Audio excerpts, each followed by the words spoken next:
You are listening to Let's Go, the weekly anime podcast about weekly anime from Dynamite in the Brain and Secret of the Sailor Madness. So come along and hang with the Let's Go gang. It's Dwayne. Hello, how are you? It's Niall. Howdy.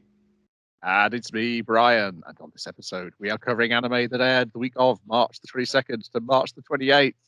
This is the last one where, in theory, I'll be able to easily figure out what days of the week it was. Starting with Sakamoto Days, episode 11. Casino battle, in which our lads go head-to-head against Wu-Tang in the casino, and we get a little bit more of Wu-Tang's backstory. And He's a nice what lad, Lou means to him, yes. He is a tragic gangster in that he is not a tough gangster. But Lou, as a small child, when he was a slightly older small child, once complimented that, all right, you must be smart then if you can't fight. So that's your weapon. And he's like, I will do anything. I will follow you into the depths of hell, milady. He just becomes like a very nice bro. A little too dedicated. A bit too much. Yeah.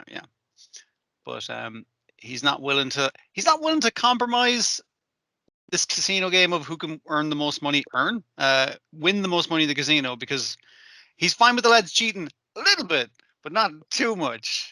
Not in the same way twice. No. Shin essentially bumbles through cheating. He does not. His first initial cheat is not really cheating. It's just people are planning on taking advantage of him, and he can read their minds and realize they're taking advantage of him.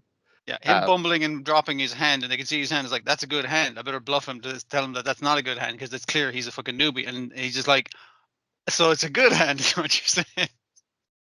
And then the casino is cheating against Sakamoto at the roulette wheel, so Sakamoto cheats back. Yes, it's when they come to a draw and they decide to play Old Maid that their cheating begins to be more of an issue. But meanwhile, Wu-Tang's men are saying, why don't we just kill them? Why are we going through these games? We're the mafia. We all have guns. We're ready to go. Boss is like, no. We'll do it my way. We'll do it the old-fashioned way by playing a game of chance. And they're just like, But we gotta beat him a brain. Like, check it out. This guy can read my minds, but he's probably reading like frontal, like conscious or subconsciousness. Try reading my mind. It just gets like, I'm thinking about all these equations right now. I like it when stuff does that. I think it was Young Justice where they couldn't read Bane's mind because he kept reciting baseball scores in his head, so that they were just like, it's just fucking baseball. We can't get anything off him. I was like, that's good. When a character knows, like, oh, you can only read the surface level thoughts. Let me just think about bullshit. But yeah, I like the turn for him. It's not that we grow to like Wu-Tang. It's that the cast kind of pity him. It's like, oh, all your men hate you as well. That's how much you suck. Yeah. Also, we see how. Yeah, and we had another glimpse of how much he likes Lou is when Lou is holding the Old Maid, the Joker card, and has no poker face, no old maid face. But because he can't bear to see her suffer, he goes ahead and takes the Old Maid out of her hand. No, we don't see how she has been eliminated by the time. It's just him and Sakamoto. Go on, take the card. Well, you gotta go grip it. Just take it. Come on, let's take it. Damn. Yeah, and then he does a quick switch, and yeah, Wu-Tang takes the Old Maid. At which point his men get fed up and pull guns on the Sakamotos and also Wu-Tang. They've had enough of his stupid games. Why can't we just do criminal stuff? And then Wu-Tang's about to give up, and then he remembers Lou's advice. And Sakamoto's also... we never know whether he's saying things or just thinking them, and he's just getting the impression from his face. It's only clear when Shin reacts that he's thinking them. Yeah. And yes, he bluffs them, saying that, he'd already tampered with all their guns and they're going to go off in their faces. And then lets the Sakamotos deal with the rest of them. And then Sakamoto's shocked that they weren't actually messed with, and those were actual live guns flying around. Oh shit! In the world of assassins, that is a weird thing that would happen. It's like all your guns have been tampered with. Yeah. So now Wu-Tang's also working at the convenience store. Part-time. Part-time. And he passes on the information about something which has happened at death row in America. Slur broke in and killed 4 prisoners. But it seems like the bodies they found are not the prisoners, and that those prisoners have been smuggled into Japan. And then we meet those 4 prisoners at a McDonald's. And I forgot how OTT these people are. And I was like, I feel like these are the most OTT people we see in the series. It dials it back a little bit after this. Not much, but it feels like the guy who can crush things into a tiny ball. Yeah, that's his thing. Like, but I mean, you got to remember, we've gotten used to at this stage Gothic Lolita with a circular saw. It's just like that's normal to us now because we're used to her being around. But a professional, they have like like a uniform, there's like a dress code, decorum there.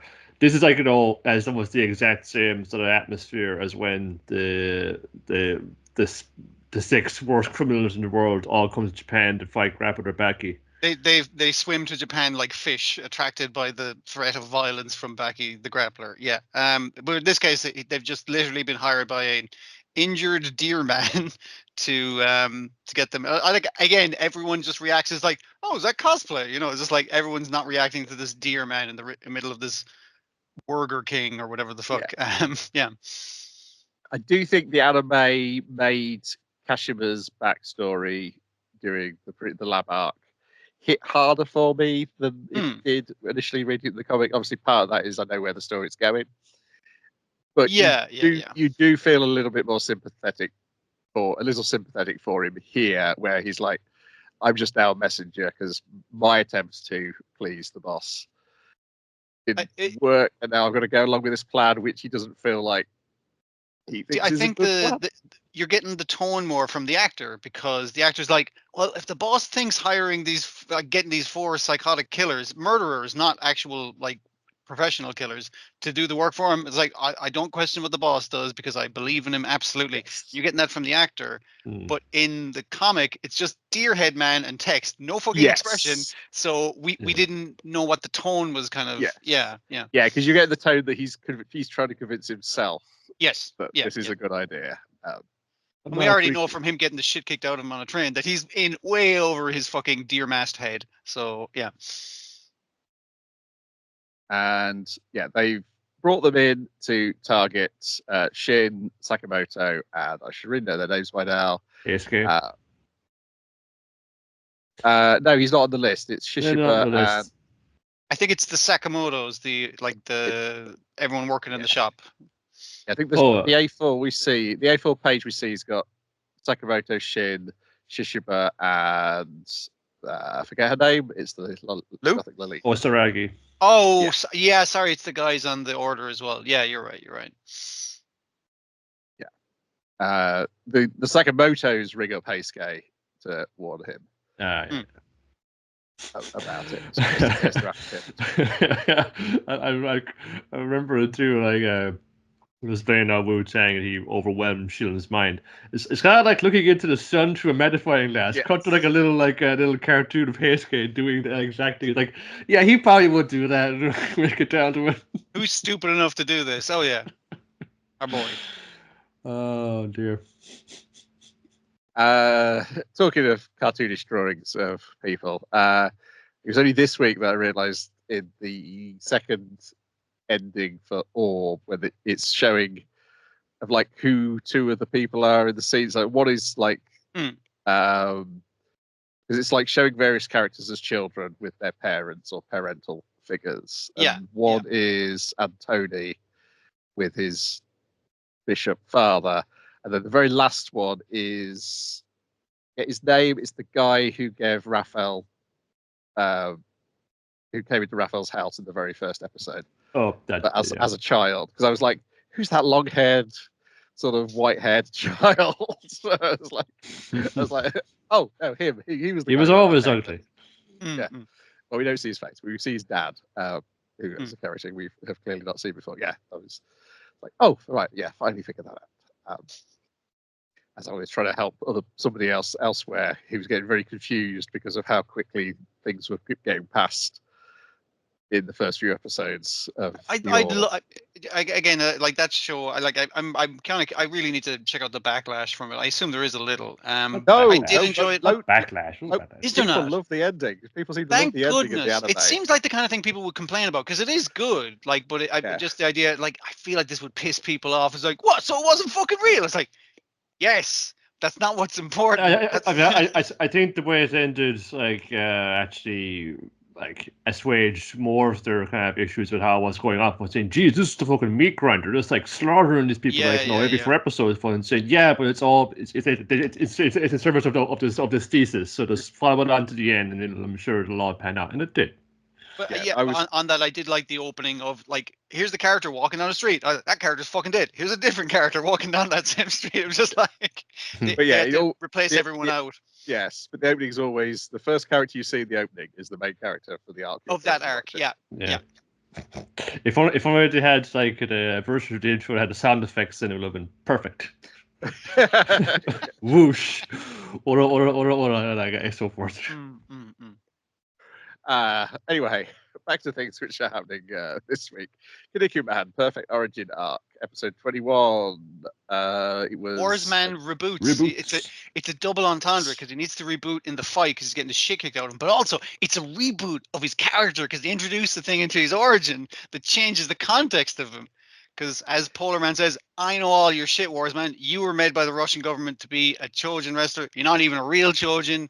You're a machine manufactured one. Incorrect, because we get the flashback, and it's more to it than that. Yeah.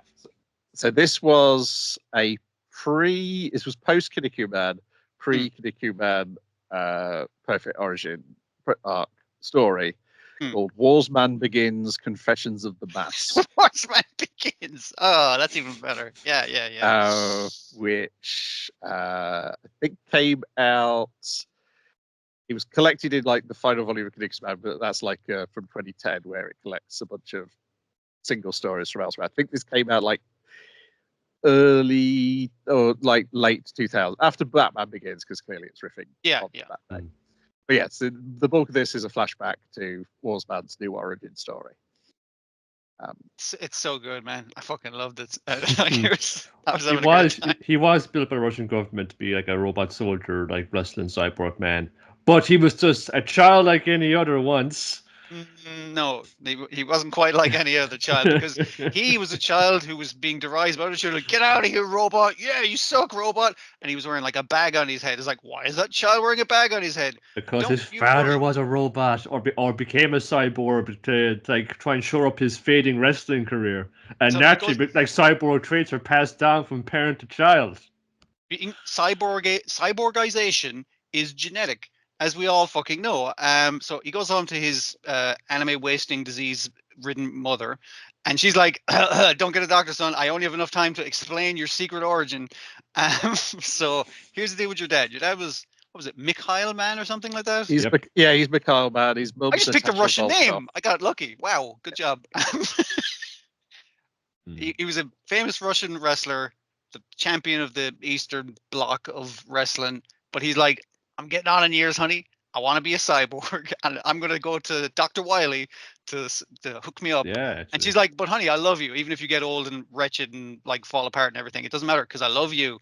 And he's like, I still want to be a robot, so I'm going to go be a robot. And he's a really good robot, except for that fucking faceplate. That was shoddily put in. That was an afterthought, clearly. It falls out at the slightest amount of her hugging him, makes his faceplate fall off. Yeah, it's that's saying, that's obviously his son. They're the same, like busted up, like synthetic muscles exposed in a single eyeball. Yeah, it's like he's got a faceplate of his prior to cyborg face that falls off very easily, and his new face is one left eye, and I guess like meat going in and out of air ducts is the best way I could describe his face. Like, it sounds grosser than it looks, but it is pretty gross. And yeah, his son did inherit his looks, unfortunately for him. Yes, yeah, he becomes a Chojin wrestler as well. It's a much cooler costume. He was betrayed by his best friend Commandas, who turns out was also a robot. What are we going to get Commandas a secret origin? No, he's got a chainsaw for an arm. Forget about it. It's not important. Well, it's a whole undercurrent there. It's like, if you're like a robot Chojin, they don't respect you. They're going to think you're just a machine. It's a computer. You haven't got any feelings or empathy or none of that. So he overhears that the Russian military are just going to use him as a prototype for soldiers, but also while this is being overheard, breaking into this top secret Russian base is Robin Mask in disguise. He's overhearing the things that other people are overhearing. It's great. So he's kind of like, wow, this guy fucking perfected I think it's the Tower Bridge or something he does, isn't it? It's one of Robin Mask's signature moves, many signature moves. So he's just like, this guy's got the moxie to do it. And this is him post getting his ass kicked by Kinnikuman, but currently he is wearing a mask and wig over his mask, which is just, yes, I'm fucking so glad about that. He's English nobleman costume, I guess. Yeah. Yes. Yeah. Yeah. Boss man kicks the door in, presumably kills everybody, or at least like wrecks everybody inside. It's a very Weapon X breaking out facility into the snow, and you have like claws that pop out to shred things. Yeah. I was also getting those vibes off it. I feel like that is probably intentional as well. And Robin Mask's advice to him fighting his now chainsawed best friend, wrestling friend, who's trying to kill him for the Russian government, I guess, is it's like, no, like take your emotions and like cool them off, and it's like, you gotta be cold. Have a heart of ice, and then the fucking heads up display in his eyeballs, it's always running. It's like heart of ice loading, and it's like loading. I was just like, it's so good. It's so silly, and it takes itself so deadly seriously. I love it. It's such crack. That's not who he really is. That's not who he really is. Yeah, Robin Mask, he does have emotions, but he can program them out of him temporarily. Yeah. Robin Mask guy takes him in. He's going to like train him. He's going to get back at Kinnikuman with like no fun. Saying, "Okay, fun, go down and cut down all 10 of the trees at once. Go on, time me." Fun saying, "You didn't cut down the last tree. Why is that?" And the deer scampers off from behind it. It's like, Wars, man, you're not a killer cyborg. You've got this not heart of ice. You got a heart of gold. Not just any deer, it's clearly Bambi. Yes. Warsman specifically spared Bambi. That's how you know he's cool. Yes. He's a student with warm blood coursing through his veins. I'm a real boy. I'm a real Justice Chojin. And then we go back to the present, and this is the lesson that Warsman has remembered. He's back on his feet. Kinnikuman thinks he's about to commit suicide. No. It's fun. Like fighting, willing to die is badass in one way, but fighting to survive, to live and fight another day, that's what a real badass does. Do it for your mama. Things that the perfect Chojin are it's the perfect Chojin are incapable of doing, fighting to live another day. Yeah. So he goes down instead of he goes through Polar Man's legs, up the other side, and puts him in an ankle lock. And that's where we leave it for this episode. Does he? I forgot to check. Does he ankle lock his human foot rather than his bare foot? Hang on a second. I feel like he does the human foot. I thought you'd go for the bare foot. Actually, I just one really big boot. Yes, it's the really big boot that he goes for. Okay, that's sensible, I think. Yeah. I always go for the big boot. It's like they'll always go for the bigger piece of cheese, won't they? Yeah. I'm Polar Man. I'm sneaky like that. Despite my massive size, you wouldn't think. Yeah, you're not getting a flashback, Polar Man. People always ask me, Polar Man, what's to do with the bare face but you've got human hands? Well, it turns out my father was half bear. And that's passed down, won't you know? He wasn't even bear. He got turned into half bear. And apparently that's genetic now. So, yeah, what are you going to do? My father was aware of polar bear, but he transformed one night during a lunar eclipse and got stuck partway through. Dear. think 2 more of these. I think. We're now on the last Zenshu, episode 12, Zenshu. We get the title drop. Several. I mean, like we always get the title drop because that's like in the theme tune. But other than that, yeah. We even get, if we also get the sad lower key version of it. It's just like when things are getting really tense. So it's like, oh no, that's much one like for the trailer. You know, like this summer. That's when they're trying to pitch it as the remake of the really depressing movie that it is made from. Yes, Luke has become Ultimate Void. The devil. Our heroes are back from Scribble Land. What are they going to do? Stop him? Well, it's going to have to draw another Luke. What's the thing I can knock out without even fucking thinking about it very fucking easily? Luke. I've been drawing him since I was a little kid. And it's like Luke after Luke after Luke. And they're getting like further and further, but like it's a lot of it's the combination of the people kind of looking up. It's like, hey, is that Luke flying through the sky to save us all? Go get him, Luke. Oh, he's dying over and over again. No, there he is again. And it's also everyone reacting to this while fucking getting murdered, getting massacred, like just getting turned into slime. But it does do a good job of like, of seesawing it, because there's the initial like eruption as Luke turns into the devil, and like all of those like townsfolk who turned at him with the pitchforks and tried to kill him, they get vaporized immediately. So it's like, oh shit, jeez, well, I guess this is the end.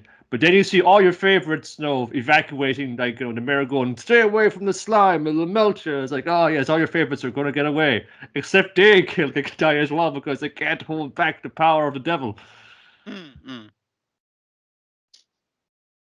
I do like the design of the final, like we've seen it earlier on, like the final thing, but it's got big like Chernobyl kind of energy. You never see like the lower half of it, and that makes it bigger somehow.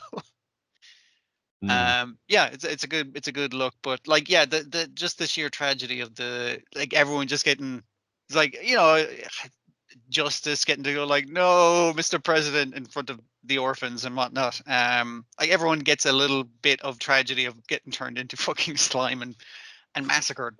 You even feel bad for that one snooty dude and all of his wives. It's just like he's trying to protect his wives. They're just all huddled together, and it's like, all right, good night, dears. I'll see you in heaven. Yeah. He does love his wives, even though he has way too many and too much money. And other than that, you feel bad for the guy and his wives. Yeah. But the one Luke that can make it is Naked Luke, which is the one that set her heart aflutter. But it's also the one that she hasn't practiced as much, but it's the one that really, like, it's the Luke version of Luke where she realized I love Luke, that kind of thing. Yeah. He took his top off. And his pants. Parading around in a towel. Yeah. This is after she gets the pep talk from the repaired QJ, isn't it? Yeah. Yes. Yeah. Yeah. That's what the elves were fixing before. I mean, like, one of those elves gets squashed by a giant boulder. That's a crappy way to go. They were both squashed. I definitely at least one of them. But like probably both of them. Yeah. But QJ comes in because QJ is the goat, I guess. Like, he's there to fix everything. He's there for the pep talk. He's there to do a brave sacrifice. Twice brave sacrifice himself. Yeah. Yes, and she scribbles away drawing this naked Luke. As she's drawing, she's dissolving as well. She has been hit by the slime, so she needs to finish this before she dissolves entirely. And it works, and everybody who died is back to life again, including the people who we never met who died before the series started. Well, they were there at the start of the. Well, they were there in flashback in the movie. They weren't even there at the start of the movie. Yeah. Which is good because a lot of those guys had fun designs, so I'm glad they're all okay. Just going to rewind the film back to the start. So Luke's like, okay, so we get the happily ever after. It's like, nah, this is where I go back. This is how these isekais kind of go. It's like we still get the little bit of tragedy. It's like, oh no, that's sad. But she goes back to her regular life, and she's not a dick. She's learned the lesson. Yeah, it's just she just it's like, we're going to, like, get further on down the new film has come out, or do these have like a much more evocative like poster, and there's actually an intent and an idea behind it? And I think the way they're talking, like she asked the woman who she made cry at the start of the show, is just like, hey, thanks for helping me out with that project. I got a new project in the line. I'd be happy if you work with it. So it's kind of like they're doing the finishing touches on it. That kind of thing. Oh, the movie's a huge hit. Huge hit, yeah. Oh, it's actually out. Okay, it's come out by now. I think the producers coming in with like, you said the bags of merchandise we're going to like make off of this. Maybe it's also bags of money. Yes, I think there has to be like a long enough time for her to have settled back down into her normal life that the double take at the end makes more sense. Yeah. You're right. That the film has been completed and is out in cinemas now. You can buy all the merch. I guess the producer is the one who actually, her true love story did definitely come true, because she made all that money. We're also seeing like a talent getting nurtured here. It was like she seems to have overcome her creative block and was able to kind of pour it into it. And she's good at working with people, and she doesn't notice that the unicorn horn she's using to tie up her hair is glowing, and she's having to walk through town. And yes, and she's changed her look enough that when the three fantasy characters are walking across the other side of the road, aren't going to necessarily notice that it's her. But she will notice it's them, because, of course, they have no other sets of clothing because they're anime characters. So they can only wear the clothes they were given as a design. What's on their model sheet? That's what they got. Yeah, they must really smell. So you just get that little pause and look, not like the full look back, but the head's just turning, and that's how it ends as she spots them on the other side of the street. So I feel like it's ran out of time to kind of maybe expound upon some of these. I like this episode a lot, but I think I know what you mean. We're not so out of time, but I think you didn't use all its time wisely. Yeah. How I'd say it. I'd agree. Like I thought we were going to get something with the director of the original film, or a little more on her, because she shows up at the end to go like, and the super happy ending where everyone lives, including the people who died before the start of the movie. And she's like, this fucking happy endings are bullshit. It's basically like her from Hell's Heart. So it's all about feel good, fucking good time at the cinema. Yeah. 5 thumbs up. What the hell is that about? So she's maybe out about needed like one less episode set in the fantasy world, and like one episode going back to her story, or at least that being partially kind of covered, because we kind of want to see where was she ground down by the industry, and her last film was a critical success among the fans and everything, but like a commercial fucking flop. It's like, what did that say about her character? Like, is that why like she died in misery eating rotten clams? There's like what's her deal that she became so cynical and made this really fucking dour fucking movie, and then we'd have a better idea of the contrary thing of like, what if it was the super happy ending? And it's like, like it would provide like a contrast to that in the difference between the two animation characters. Yeah, I think also part of the thing is, I think you get more of an argument if Natsuko was just a fan and not another animator. I think there would be more of a clash between them there, but because she's also a professional, she can probably see the point of view. See, again, I was getting the thing off the prior director that she was like an old cynical animator, whereas this is her first big solo fucking project. Like, it's the idea of like, you're just at the start of your thing, and you've got talent, you've got style, and you're really good at it, but you haven't got your voice yet, and that's the thing that she's learning in this series.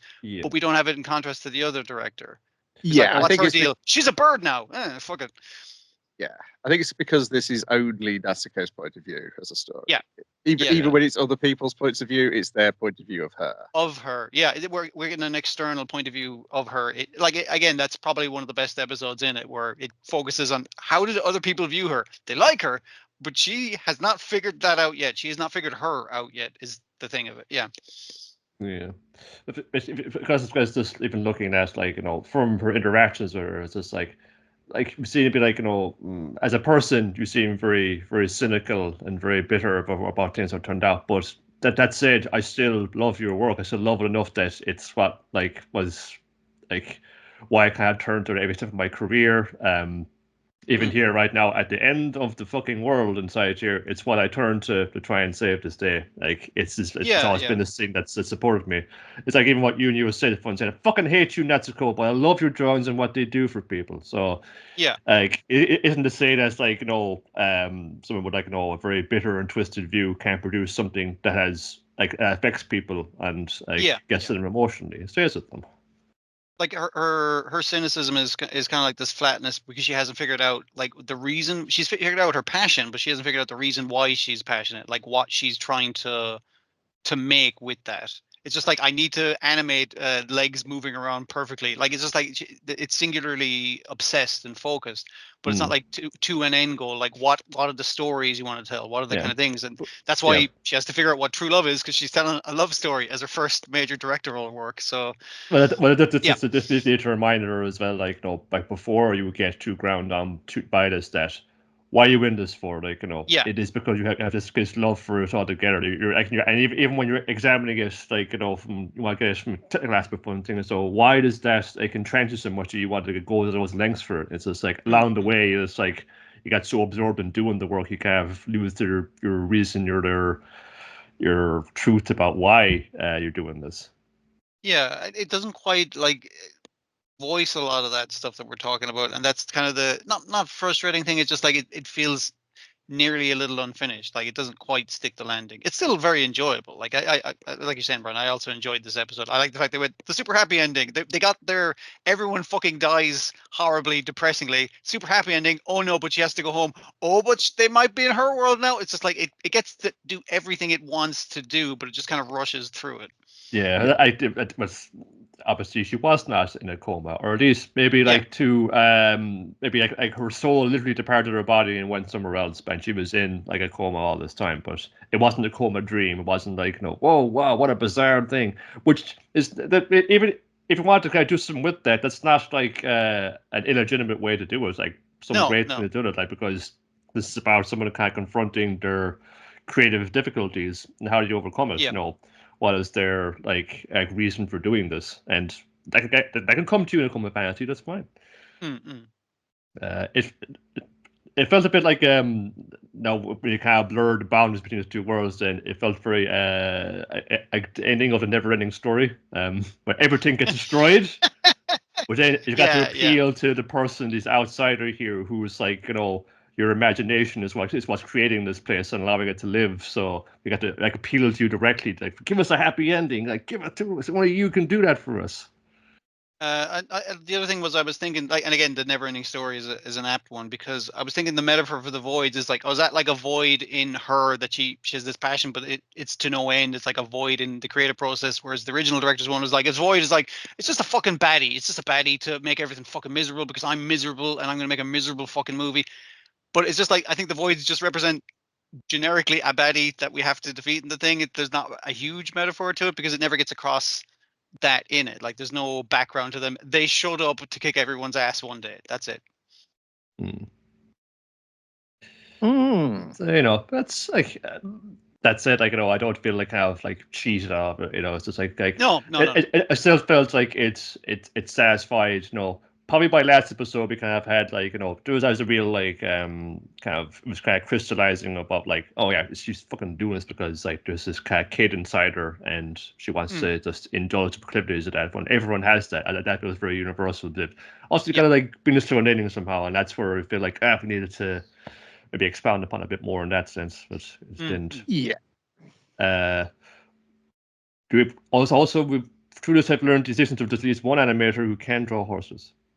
So you gotta get this person like locked and loaded. When is JoJo's day? It's very soon, isn't it? It's this month. It's like 18th, 19th, 20th? April 12th. April 12th. Isn't it even sooner? Okay. So keep your ear out. Eyes and ears. Nose. Less philosophical questions to be asked of Monsters Island, Monsters Cold Wave, Chibi Godzilla Raids Again, episode 45 of season 2. in which they try to light a fire in the middle of the cold on Monster Island, and Chibi Hijinks Godzilla is on a ensue. hard time of doing it, particularly because he keeps on getting frozen, and they try and unfreeze him, but it will use Mechagodzilla's ray, but they forget that his ray is a ice ray. And as Chibi Godzilla points out, being a Godzilla nerd, cold is one of his canonical weaknesses. Getting frozen is a thing that fucks him up. So yeah. So they accidentally freeze him, and the punchline is him deliberately getting frozen, and then him being excited because it's just like the end of Shin Godzilla. Wow.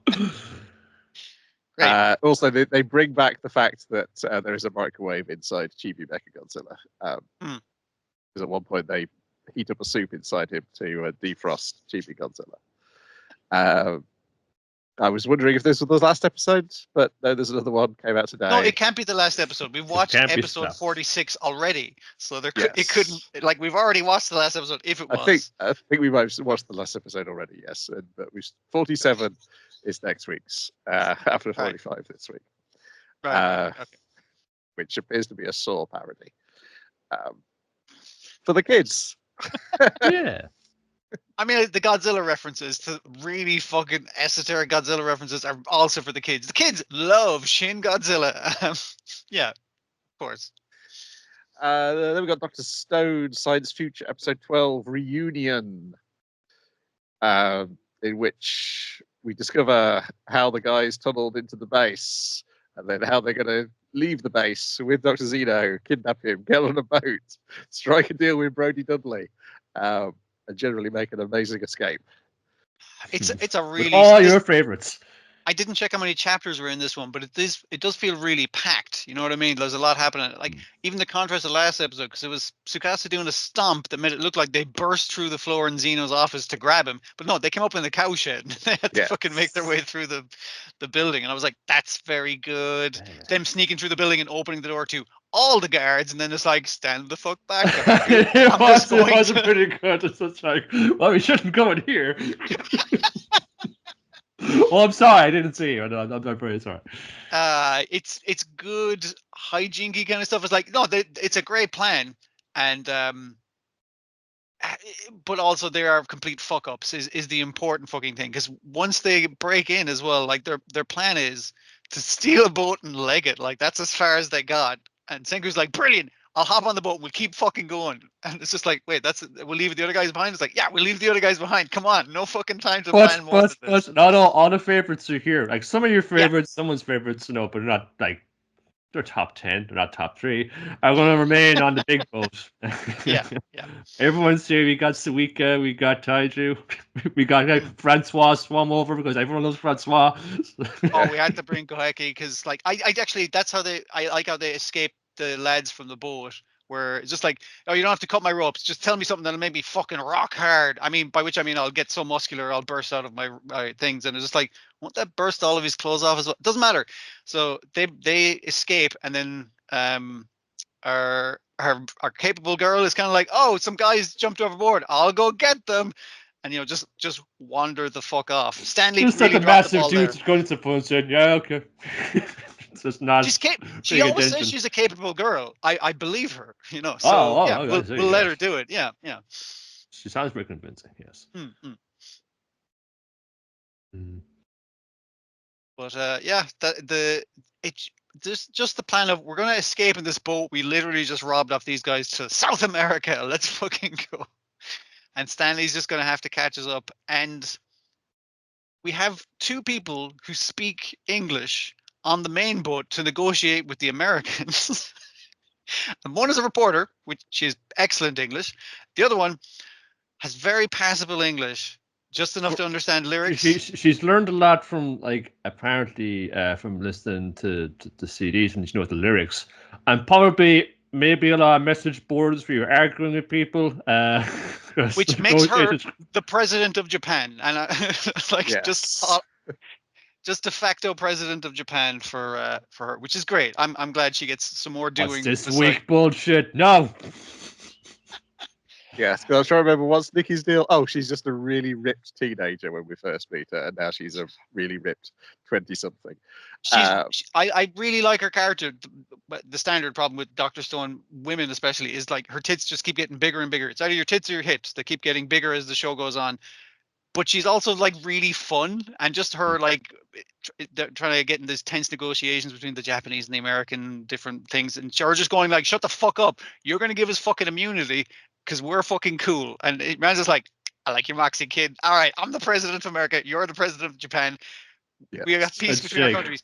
Stanley's As still going to try to hunt down your suits boys. and look really cool. Like, well, in a mock-up photo, but that's really good. There's nothing I can do about Stanley. He's still going to hunt down your boys. But we cool. It's we fun. gotta take one last opportunity to buzz him and really set him off though. And like everyone was like one fist raising above and saying, "Yeah, go on the lads. We're sorry, we really miss you, but go on the lads." It's just like get my suits is a gun if I can't kill anything with it. I did like Senku's opening negotiation tactic for the Japanese political consortium of just like, I'm just going to tell them how to make revival fluid. It's like, no, like here's the information that you need. No fucking holds barred. Just do with that as you will. Here is my gift to you, which I think was a good idea. Yes, to win the philosophical battle with Gino as well is point saying you're hoarding this to yourself for the purposes of domination. Where if you share it freely, we lift up everybody. Yeah. We literally save everyone on planet Earth. Like that's better. Yeah, because the other thing they're going to do is make this city of 1 billion people that they're planning on doing. So by the time we get back from South America, this place better be up and fucking running. Yeah. Good shit. It is. I assume this is the last episode of the season. No preview of next season. So no preview of one of my favorite characters, a character who is a great character, but do not expect any explanation as to why she's there.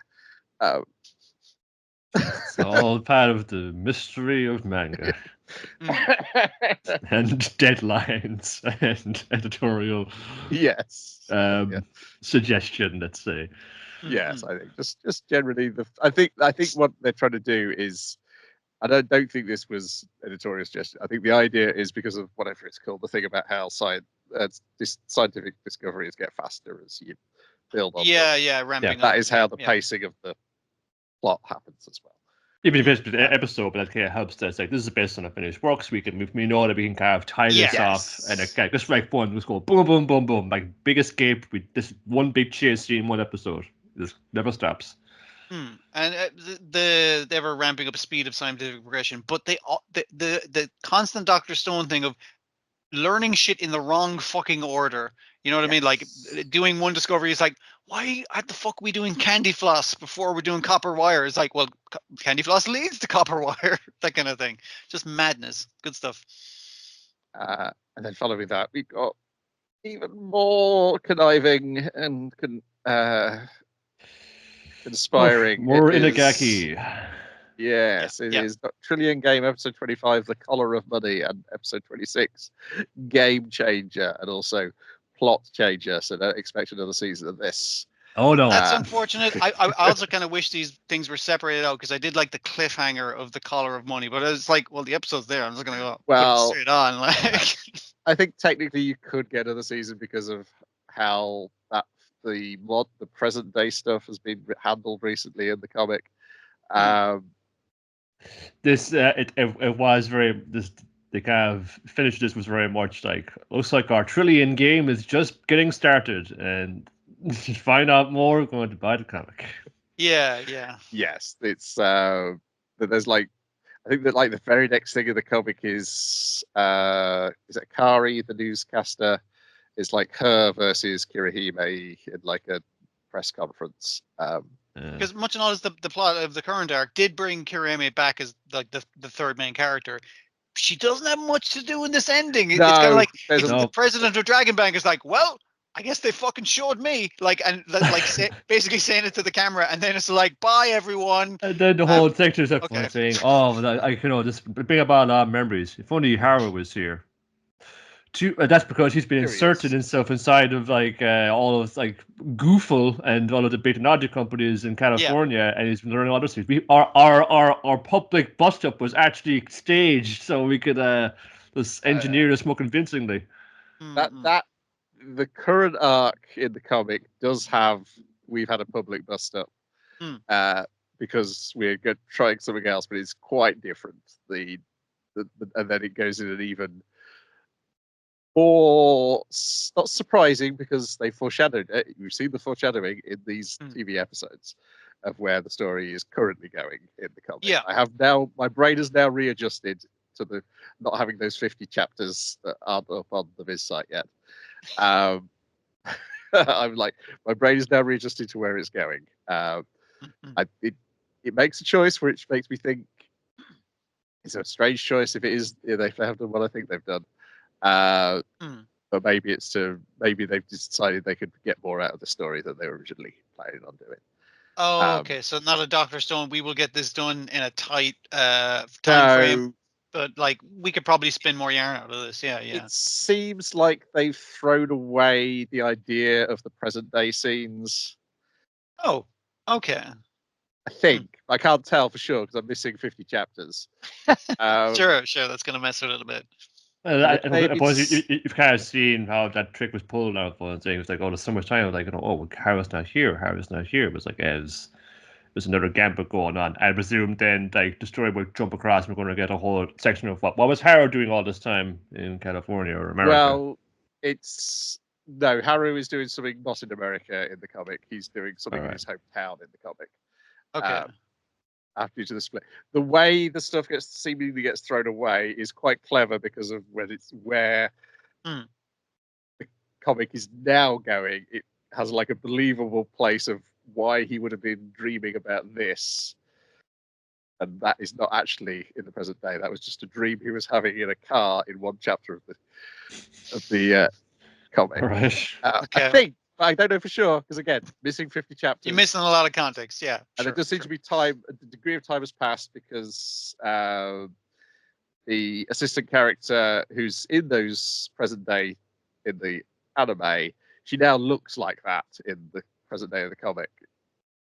Right, you want to used to be your men's she used to be a schoolgirl. Now she's dressed like a businesswoman. Because her transfer from working for your men as a schoolgirl secretary to this Haru as a secretary to the Trillionaire Inc.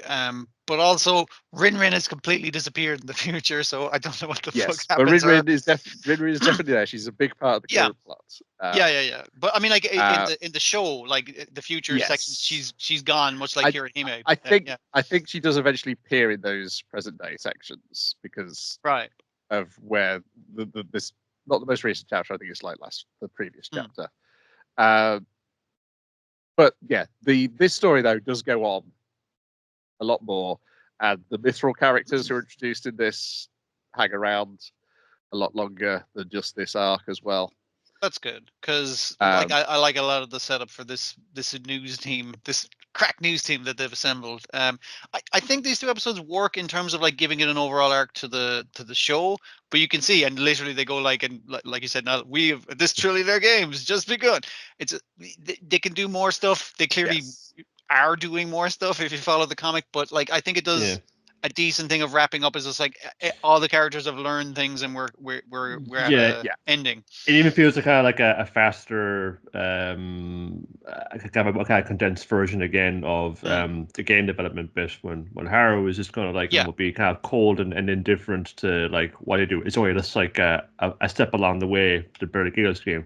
But saying, is that true, Harrow? Do you not care about the new stuff? And saying, no, I do. Like, I think what I care about is like he's actually learned from it. Yeah. I care about kind of getting the best out of people, and getting the best people. It's kind of like what Kirihime is. Just that's it. Yeah. I don't know like how to do any of these things. I mean, all I know how to do is lie. But I'm really excited to see what these people who can do all the shit that I can't do. Like set it up with this, they can do it, and also if they can make money off of that, then brilliant. But that's why I can't help him out. Exactly, because that arc about the game development thing where Harold was just using them to make the seed money, and it's like, you just make whatever. I don't give a fuck if you don't even finish that game, because I'm using that money to buy the thing I want to actually buy. But then that was also successful because of his partner, like helping out that side of it. And it's like, oh, we can not give a fuck about the news and use it to further our goals, and also give a fuck about the news at the same time. We can actually do both. And like you said, now in that way, he's becoming more like Kirihime, where he's actually appreciating people. I think which is her character thing. Maybe She a likes. turning point as well could have been just like meeting Kirihime's dad, and he's just and it's like how are you okay, Fonsin? Oh yeah, I'm totally pissed. I'm really pissed off. But like seeing how oh man, if I kind of keep up, no, I don't want to be a fucking a creep like that guy, I don't want to be. I might be I was kind of close to be kind of going too far down that way, but saying nah, fuck them. Because at the end of this, with that character arc that he's gone through, he's closer to being a match for Kirihime, a romantic and a business match for Kirihime. Yes. At the end of it than he was at the start of the show. And that's definitely where it is in the comic at the moment. Yeah. But I mean, so that's a good thing. But then these two episodes don't kind of resolve that kind of plot line, because obviously, No, basically these two episodes, the point at which it's still the comic is him standing on top of the building in the typhoon, looking at everybody, staring at. I was worried he was going to be swept the fuck off the building by a breeze and killed, and that's how Haru gets taken out of the story. I was like, Haru, get the fuck down. You're not in the future, so get the fuck down off of that building. Yeah. That's basically that's where the anime is following the comic, and then I think the stuff after that is more just wrapping up the stuff up to wrap up the series. But yes, the stuff in the comic will then go on to more of the Kirihime stuff, because Kirihime and her new assistant, they do crop up in these two episodes, talking about plateauing of Trillion Games viewership, or Trillion TV's viewership.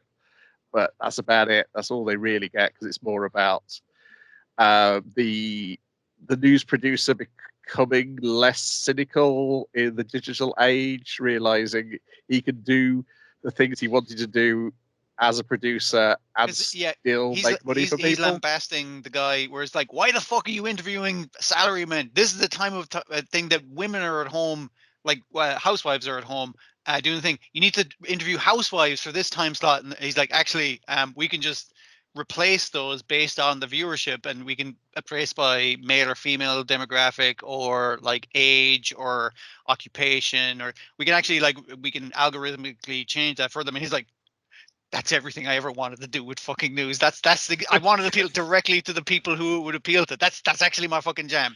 Yeah, but then we're talking about algorithms here, which frequently get it wrong. So that's maybe not necessarily what you want to invite in.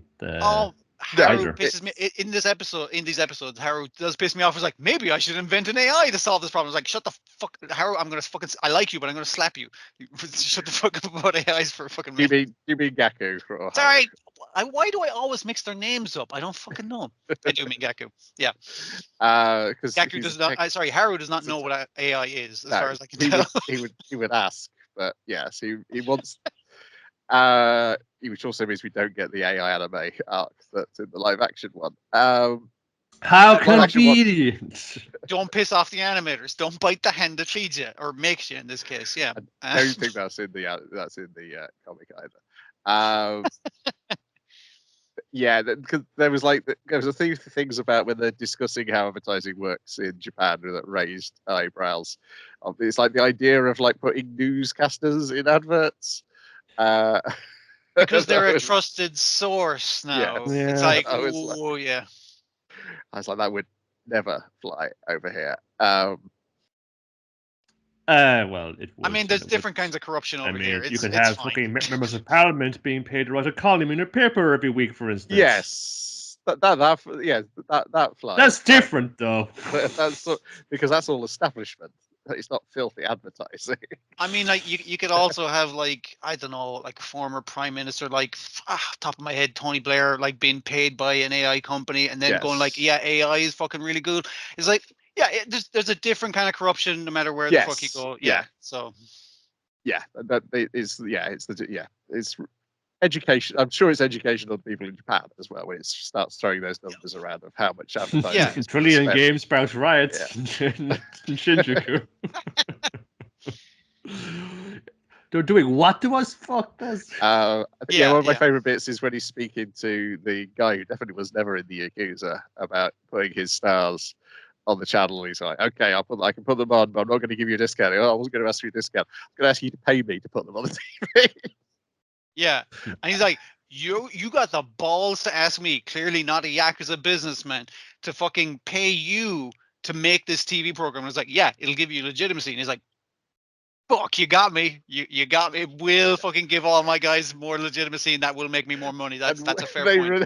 And when they run down the panel of people discussing the exploding telephones, and it's like some goofy comedian and the woman whose just job appears to be a professional commentator, and then a lawyer. I was like, well, okay, what does fucking passionate sandbag think about this exploding phone scandal? Well, actually, it's something I'm very passionate about, Kent. My father was killed by an exploding phone, so I want to raise awareness of this issue. Yeah, so they have. So basically, the thing is, when they set up their online news thing, they have not only can they appeal directly to the demographic of the person that's watching it, wherever they are, whatever time they're watching it. They can also. You get an AI to algorithmically scrape the footage that's being sent in by regular people to see if it's legit or not. And it's like, is this actually fucking useful? And they're kind of testing the smartphone. They go to like a Mythbusters type lab to see if it'll fucking work. Just some guy who's willing to like, yeah, I'll blow up your phone. I don't give a fuck, basically, kind of thing. Now, technically, it is in the instruction manuals. It's buried in their summer phone. Say, yeah, but nobody reads those things, and there shouldn't be a risk of this thing ever. If it was a problem, shouldn't you have worked it out? And also, more importantly, we're one of your biggest fucking sponsors for your biggest TV drama, so don't fucking piss us off or we'll pull out sponsorship. And it's like, fuck. We're gonna report on it though, and then it's like, and the head, that's the cliffhanger at the end of the first episode is the main manager kind of coming in and is like, no, you lose that story. It's a story. It's a story about kitty cats now. Kitty cats, ain't they cute? That's the story.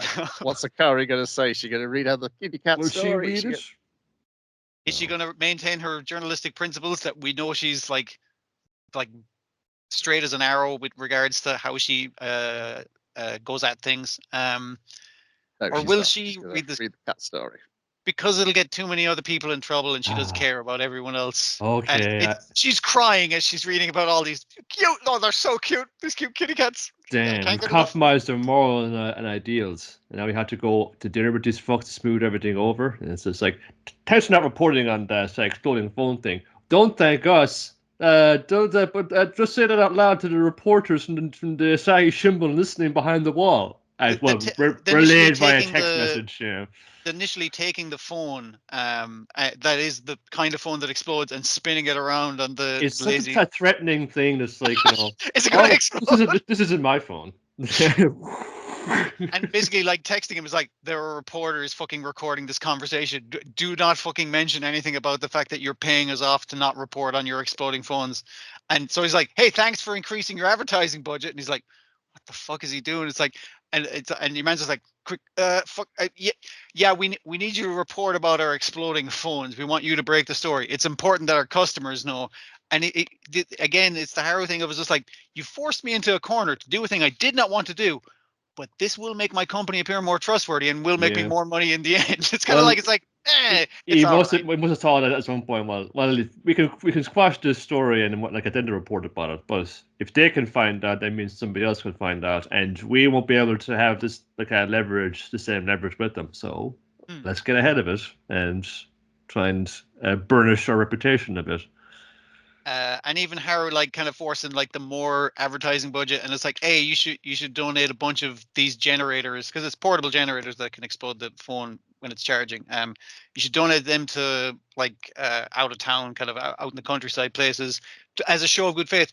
We'll replace all your phones, we're going to give you generators as well, because we know Japan gets hit by typhoons and stuff. It's like you No, might be we're vulnerable. talking about like fun saying, okay, we can do that, but I don't know like how, like when's everybody like going to be on the phones off a generator at the same time? Oh, I don't know. And there's fun typhoon fucking Tanaka coming in 2 days' time, but he keeps an eye on the weather. Yeah.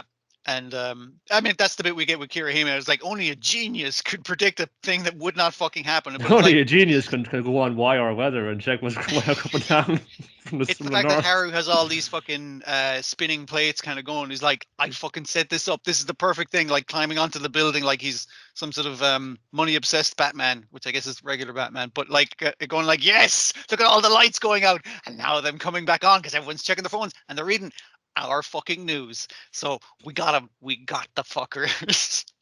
He's very excited. Do you see this god? I best you do.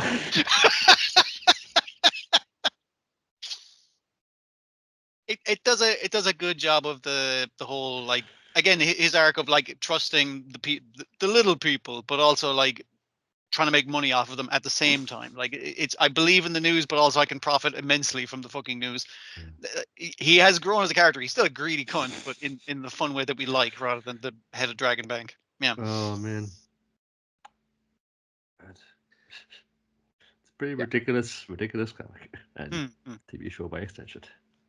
I'm definitely going to read the comic after, like, because it's. I think it's going to do that thing of, it's like, well, you do have to check out the comic if you want to know the rest of the story. Yeah, I mean, like, you know, this was fairly like we just got get something on the telly right here, so it's not really doing the full service to the Ikigami artwork here. Yeah, it's fine, but the artwork is a lot nicer. Yeah. It's a lot funnier in the comic. The art is there's this recurring reaction face that Gaku has. And the news producer tends to just be drawn in whatever proportions are the funniest to draw him in any particular panel. I assume he's 3 apples tall if it would be the funniest way to portray pretty much, it. Pretty much. Yeah, okay, excellent. He's kind of like so a lot cute, more flexible design. And there's a lot more sort of weird facial hair to come. Then we've got From Bureaucrat to Villainess, Dad's been reincarnated. Episode 12, Dad celebrates at the campus festival. This one is clearly hoping for another season because it leaves us on a cliffhanger. As opposed to saying they all nicely carried on with their Trillion game. It's everyone putting on the play. Mums are here. We've put in like a very just... a very creaky and inelegant way to disguise why Grace Kenzaburo can't say the pauper lines, right? It's just like, it's a trick of the fairies that you bio-swapped. It's also a trick of the fairies that you're stuck talking that way. Whoops. Because her doing the impromptu, finally getting to do a dress rehearsal, they're all just like, yeah, we're all already here to do it. Like, but it's like, I can't do regular people talk. I gotta talk fancy. And they're like, well, obviously you can only talk fancy. You're just that fancy. We all love you and think you're cool because of how fancy you are, not unrelated reasons. But yeah, so they're all cool with it. But the ad lib, finally, that fucking shitty prince does something good. His ad lib was like, and as an extra fairy bonus, you talk like a prince. Peace out. And it's just like, okay, that works. That does cover her acting inability of her elegance cheat. Yeah. Yeah, as they do the play, the slow dawning realization from Kenzaburo that I don't think this was actually written 30 years ago by Grace's mother. I think this was written quite recently by Grace's mother, and somehow Grace's mother has information about what's going on at this school. And it's very good how like they keep the hat over the mother's face until the very end of the episode, and then her personality is fully revealed at the end. It keeps her aloof and mysterious for the whole thing, and then like it lets her personality out and lets it drop, while being a bigger mystery of like, wait, what the fuck is going on? It's too soon to tell him this. And also you're slowly going, did this happen to Grace's mother and Anna's mother when they were younger? Yeah. Because I have to spell that thing, because the they go over for a while. You see Anna's mother in the crowd just spots the Duke, and she just gives a little thumbs up, and then she's gone again. Upon saying, "You gonna like go run back and like put on a blonde wig now, or what's happening?" But it seems to be another person entirely, like because I don't. Yeah, who's the voice that in the glowing ball at the end that's speaking to Grace's mother? Well, that's her children in the sitting room, and we were talking to her, which might be, genuinely that could be the case. They're playing a point and click one, and that's the cursor, or something. Who knows? Also that other child who's in the opening credits has not shown up once in this entire series. Like, is there another child in his family that is like we just never see him? Yeah. It's looking like his mother and his bigger sister that's up all night playing this fucking video game. They're not making any food for me. I appear to be 5 years old. Why is no one helping me? That is what?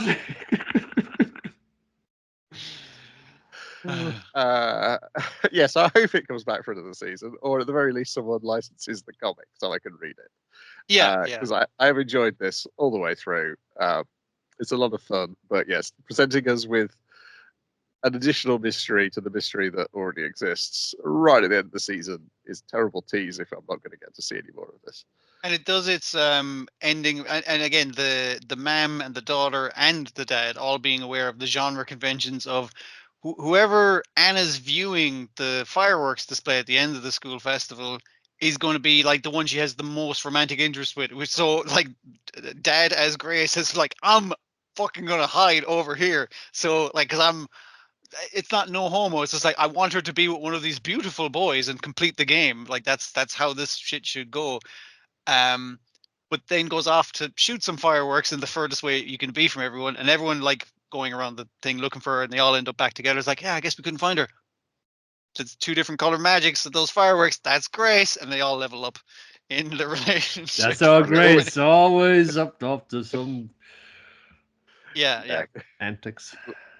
So all it does is remind them of why they like Grace already. And they are viewing it with her because she's making it for them, and therefore, it still counts as they're all there with their love interest, Grace, for the fireworks display. Yeah, so it's the thing in the plot is of the play that seems relevant to the plot of the story is recognizing somebody has switched places through love. Breaks the fairy's curse. Yes. Which Grace's mother laments is like, that was a stupid fucking line. Why the fuck did I write that later on in the carriage? But she's saying until that happens in real life, until it happens in the game, let's call it the game and the real life, for lack of better terms, is that she can't reunite with Grace. That's because she will immediately recognize that shit because she seems to know the fucking plot of the anime. Okay, I think you might be right. It's that she might be another person stuck in this game, and that she can't that's why she wrote the plot into it, because she knows how to resolve the plot. So she can't see Grace because she thinks Grace is going to recognize her as not being the mother, and then Kenzaburo thinks Grace can't meet the mother because the mother's going to recognize her. But if both of them like go same hat, like if they both recognize that each other aren't in the correct body, then they get pulled out of the isekai. Yes, I assume would happen. Maybe, something very silly, basically like that. Yes. I'd say we'll see where it goes, but who knows if we will. The other thing I was thinking was like if Kenzaburo as Grace recognizes that his daughter is using her PlayStation controller to control the little dragon, is like, does that mean he was like, oh, I'm in a game and she's playing like, will that recognition also break the fairy's curse of whatever this situation is? It doesn't. Like, again, the ongoing plot makes it kind of interesting. You're kind of like, what is the deal with that weird glowing orb? But it's like the fun that we're having, and most of the characters in it are aware of the genre conventions that it is stuck within, and they're playing with that. It's fun. Yeah, I just hope it hasn't like burned through too many of the things. It's trying to like highlight all these fun things, all go like that. But I guess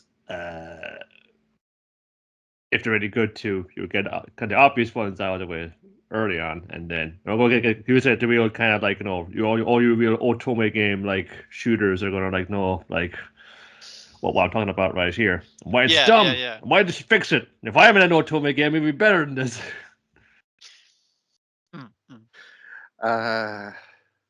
Okay.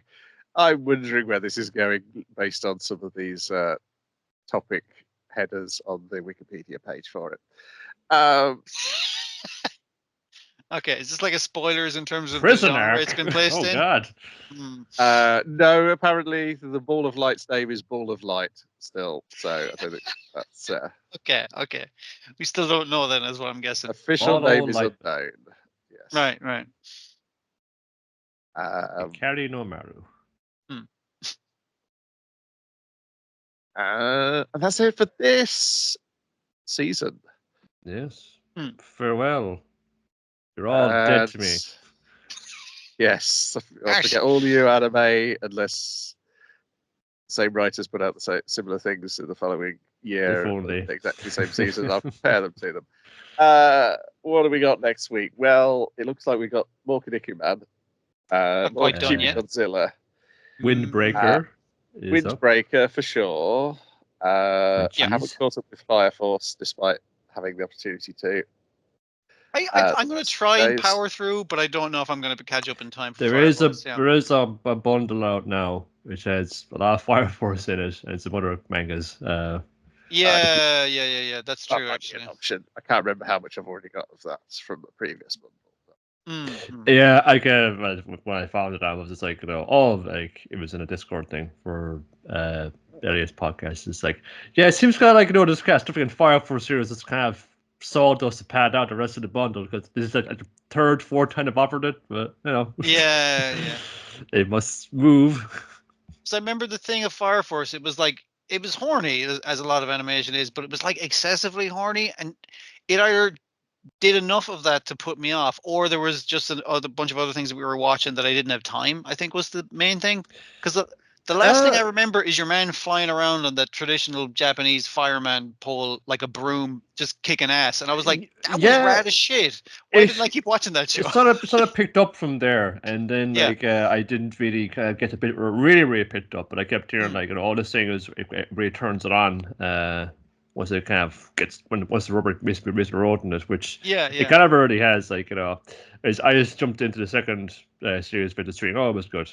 If anything like big happened, it'll be fine. But there wasn't big developments. It's some stuff you could probably infer just from watching what you'd seen first bit. So it's like, okay, well that changes Mario's a bit. It's good to get that out of the way. Now we can kind of get down to the good part. Let's say. Yeah, no, I'd like to catch up for it. Whether I will in time, I don't know. I'm thinking just because of the sheer amount of other stuff, but I don't need to push myself to find time to watch Fire Force. Yeah. I don't think last time I looked, I don't think anyone had announced they'd got the Dinner Table Detective. Let's have a look here. Who is saying about this? Nope, nothing I can't see here yet. You'll find out in 2 days' time. Yeah. Rock is the Lady's Modesty is on High Dive. So I will probably watch the first episode of that for sure, just to make it feel like I'm getting my money's worth out of High Dive. There was one I was interested in because it's based on an actual book, not a light book. Sword of the Demon Hunter. It was delayed from last season, I think. Okay. It's for one thing, based on an actual book, all right, but I might pass for something. And it's interesting. The story spans like 200 years, or something like that. So I see if does anything interesting with that. Yeah. Okay. Hour-long opening episode. I see that, and I think I'll watch half now and half later.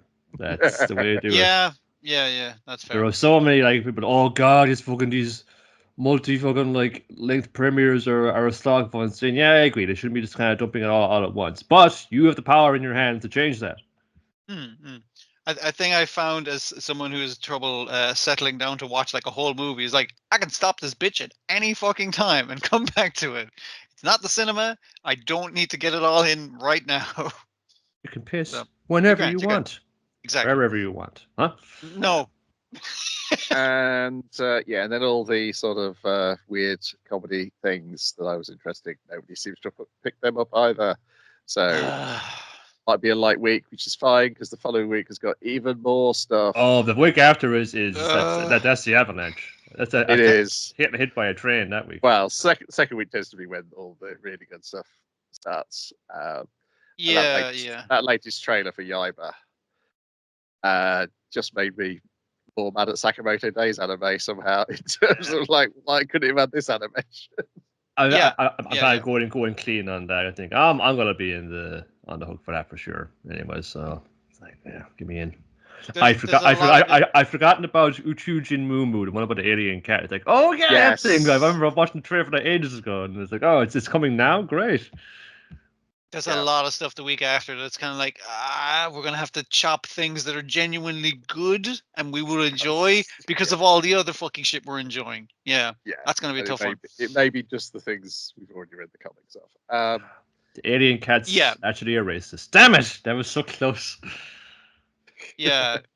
Sure, that happened to me like a while back with I keep forgetting the name of it. It's one of those names that kind of sounds. It's Magical Girls as like a business. Exterminators. Magic Lumiere. Yeah. So I kept on reading the comic. I'm not up to date now, but I'm still reading it. But I was kind of like, I don't need to watch the show. I'm reading the comic. I'm good. That kind of way. Yeah. It might be one of those. Even though those things that are adapted from comics look pretty fucking good. It's a tough one. But it's vigilantes, though. That's it. This is what we all trained for, you know. This is the good version of that. You gotta get it out there. We gotta keep pushing it. I'm not sure it'll need like our help, but yeah. It seems like, you know, we're gonna do this right, and we're gonna do it fucking from the start. We're gonna do it right. Yeah, and Apocalypse Hotel at this point, it's like if there's an original anime that side games are involved in. Yeah. Worth a look. More money than sense over there. It's brilliant. Yes, it does seem to be the case. Rightio, that's it for this week. It'll be another relatively low episode thing for next week, and then the deluge. All right. That's all for now. That's all, folks. Bye.